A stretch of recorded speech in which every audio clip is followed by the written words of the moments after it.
सोलापूरच्या बार्शी तालुक्यात अतिशय दुर्दैवी घटना घडली असून शिक्षकाने आपल्या पत्नीसह 2 मुलांना विष पाजून स्वतः आत्महत्या केली आहे.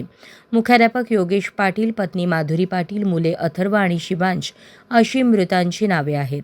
बार्शी तालुक्यातील हत्तीस गावात योगेश पाटील हे आपल्या कुटुंबियांसह राहत होते. योगेश पाटील हे नंदुरबार येथे जिल्हा परिषद शाळेत मुख्याध्यापक म्हणून कार्यरत होते.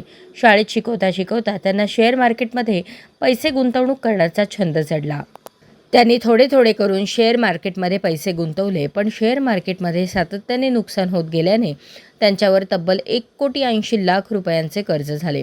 योगेश पाटील यांनी कर्ज कसे फेडायचे या विवंचनेतून कुटुंबाला संपवण्याचा निर्णय घेतला. त्यांनी आपल्या पत्नीला आणि 2 निष्पाप चिमुरड्यांना आईस्क्रीममधून अत्यंत जहाल विष दिलं. विष प्राशन केल्यानंतर काही वेळातच तडफडून तिघांचाही मृत्यू झाला.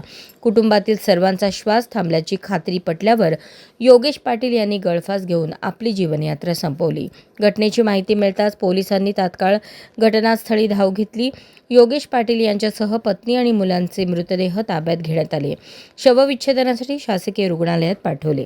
घटनास्थळी पोलिसांना 22 पानांची सुसाईड नोट मिळाली आहे. या घटनेनंतर संपूर्ण बार्शी तालुक्यावर शोककळा पसरली आहे. अशाच नवनवीन अपडेटसाठी जनता राज्य न्यूज चॅनलला सबस्क्राईब करा, लाईक करा आणि शेअर करायला विसरू नका.